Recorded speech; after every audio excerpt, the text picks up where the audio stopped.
I always get excited when my dear old friend Porinju Veliyath joins us now, and the guest team has managed to convince him to join early in the morning.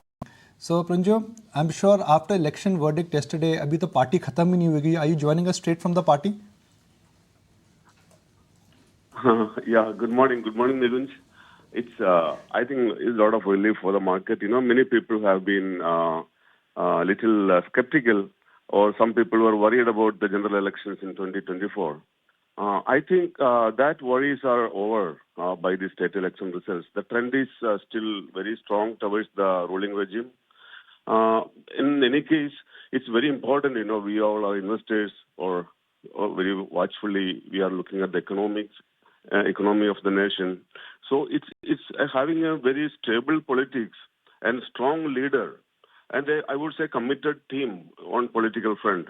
These things are very important at this stage, at the current stage of our economic growth, and the way nation is moving ahead. So that way, I think it's a lot of comfort is I think to the investing community and the patriotic citizens who understand the importance of a higher rate of growth and leading India into the forefront. It's already happening of the global economy. Okay. Now, Porinju, our audience and our viewers would like to understand from you that historically markets have always rallied in the run-up to the central election. That's the data which in a sense is evident from last 4 election cycles. We're looking at last 20 years. Do you think this time it's going to be no different? We are in for maybe a 8 to 10% rally from December to May? Definitely, there is some 8% or 10% rally in Nifty and Sensex. It's not a big thing, to be very frank. More important, now all investors are looking towards, at least we had a tremendous rally, which has gone much beyond the Sensex and Nifty. If you see the large number of smaller companies in mid caps and small caps in India, they are also a very important part of the economy and the market. And their valuation gap was very huge. Now, in the last 3 years, this valuation gap between the small caps, mid caps, and the large caps, that valuation gap has come down. So there is no excitement overall. Investors are more worried about, whether we can sustain this 3 years bull market, what has been happening. It is definitely unprecedented bull market. There is no doubt about it, because it is sustaining. Earlier also, we used to have such sharp movement in 92, Ashad Mehta time, or the late 90s, or all those things. But this time, it has been a sustainable bull market. At times, people thought markets will crash and crash. A lot of people were there talking like that. But it never happened. It has been giving corrections occasionally, and that's very much part of this. Otherwise, I think markets have been very different. See, it is supported by Indian economy outlook and the growth. India presents an unparalleled long-term opportunity for equity investors today. That conviction is what is making the money flow into the market. We have such numerous structural trends, such as young demographics or massive infrastructure built up, digitization, formalization of the economy, growing financial inclusion, an alternative sourcing hub India is becoming for the global industries. And it's all combined with the ongoing huge historic reforms. So India is in a fantastic position. It's a compelling long-term market for the global community, global investing community. It will continue. We will continue to be, but don't expect any big rally in the Sensex and Nifty till the elections. That kind of thing, I don't know, to be frank. But 8-10% rally is very simple. It doesn't take time also. It can happen in a few weeks' time. In the overall scheme of things, how you look at your portfolio post the election verdict and in the run-up to the election cycle, the central election cycle, could you be looking at some tactical changes? Maybe go overweight on defense more, maybe go overweight on railways more, because if this is a vote for continuation, then defense, railways come back in PSUs. That trade may just extend itself. Porinju? Yes. Nikunj, it's a very, very important question and important point to be thought. That defense, railways, that kind of make in India strategies by the current regime, it will now continue. It's almost sure. So that is going to create a lot of wealth in that segment for investing community. So some of those stocks we may feel is overpriced, the way a Mazagon stock moved from 180 to, such kind of multi-bagger levels. So it may, of course, it may give time-wise correction. Nothing cannot move so much, continue to move, without fundamental numbers supporting. Those numbers are going to come, we all know. But that is why there could be time-wise correction. But otherwise, these segments, government is very serious about it. They are doing the right things.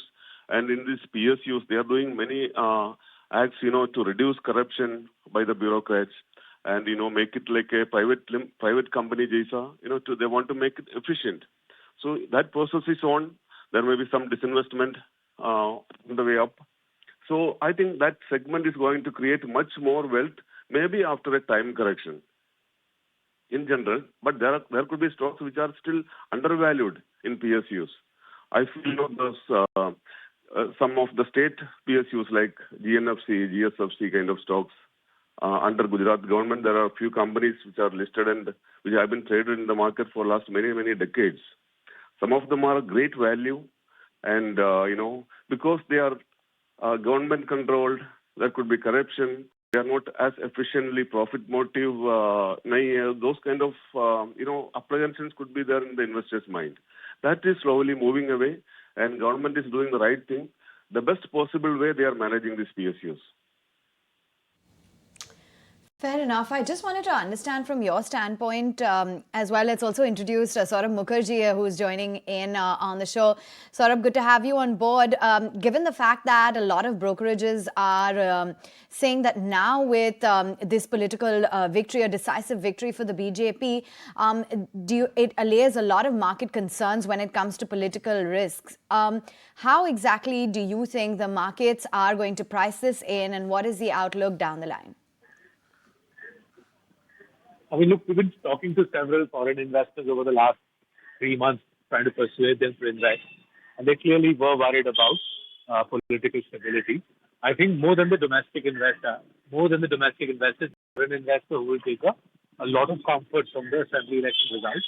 And my reckoning is over the next 12 months, the FII will become a big force in the Indian market.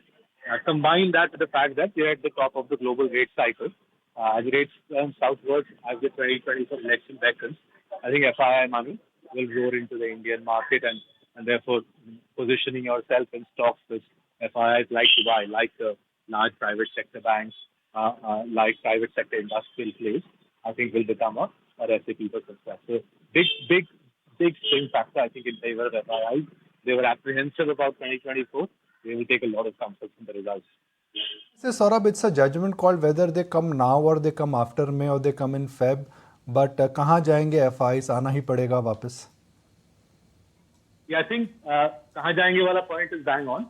The reason I'm saying is they're taking a lot of comfort. I received phone calls over the last 12 hours about planes being booked by FIIs, trips being planned through December. So the trips that were being planned for, say, June, July have been preponed to December. And the FII from various investors from all over the world will descend upon India over the next, I think, month or so. In fact, over the next 2 weeks or so as they load up on India. So there's a preponement of roughly 6 months in their purchasing. And as I said, it happily coincides with the top of the global interest rate cycle. Okay. Saurabh, this is just for the benefit of this audience, those who are watching the show. Do you think it's time now to really switch tracks? Maybe take 15-20% of your allocation from mid and small cap compulsory out and move into large cap. So don't go overweight, don't raise cash, but time to switch tracks or change gear? I would say, I think the bubble in small cap has been evident for 12 months now. Now, how long will that bubble sustain? I have no idea. In contrast, sorts of large caps we invest in, and we've discussed on your show meeting several times, HDFC Bank. We've also discussed the broader private sector banking pack and how it's been outperformed by PSUs and by small caps. I think there's plenty of value in high quality large caps. They haven't performed in the last couple of years. Earnings growth has been stellar, 20-25% for big stocks. Companies with market caps of $40, $50, $60 billion running out 25% earnings growth is not the par in any other country in the world. That's where I think the value lies in the market. And I think that's the place the FII will attack. If I was a domestic investor, given what's happened in small caps over the last couple of years, I would rotate some of my investments from small to large cap. I wonder how you're looking at some of the capex related themes, Porinju, in light of the fact that now there is a lot more, Saurabh, in light of the fact that now there is a lot more surety. Do you think that this is a sector that could perhaps emerge as a place where maybe foreign institutional investors will flock to, or an interesting area that you believe merits attention? So I think the really, really interesting piece about these election results, right, is I think the impact it will have on private sector capex. Now, why am I distinguishing between private and public sector capex? If you look at the capex data, government capex has more than doubled from the FY19 level. So pre-COVID to now, government capex in fact is up 150%. Private sector capex is marginally above the FY19 level, right? The private sector capex actually hasn't grown that much in the last 4 years. The 4-year CAGR on private sector capex will be barely 2-3%. That's the piece which I think now revs into high gear. And I think the capex plays that will do well over the next couple of years are less TSC oriented, less around things like defense and railways and roads, which have done extremely well over the last 3 years. And I think now we swing towards private sector capex plays for the genset manufacturers, the private sector banks, and Axis Bank, ICICI Bank, the banks will sustain the capex story in India.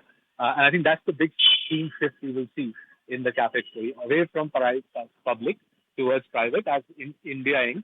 presses the capex button, given that they now have political stability. Saurabh, what's the outlook then as well when it comes to the overall inflationary concerns for sectors that are consumption related, the entire rural theme as well? Do you think that, given the fact that corporates as well said that the festive season hasn't been quite as promising, that we are looking at maybe prolonged slowdown in consumption related space? So I think it's a fair point you raise. I think it's noticeable that post-COVID, the low-income consumption plays have been subdued. As we all know, FMCG volume growth struggles to get beyond 3% in India these days. I think what's becoming more apparent is that spilling over into even middle-class consumption. The latest capex print, the latest GDP prints, where consumption grew at just 3%, I think is indicative that it's spilling over to middle-class consumption. And remember, this is at a time when private sector financial savings are at a 40-year low. So even with low savings, I think the middle-class piece is struggling. For this to recover, we'll need the job creation story. I think especially IT will have to fire back. Now, when does the IT services job creation story revive? I don't have an easy handle on that. But my reading is that consumption as a theme, I think will take especially middle-class consumption as a theme, will take a bit of a backseat to the private sector banks and to the broader private sector capex story. All right, Saurabh, good to have you on board. Thank you, as always, for giving us a sense and giving us an outlook as to what you make of the election outcome. Thank you so much, Porinju, as well, for joining in on the show.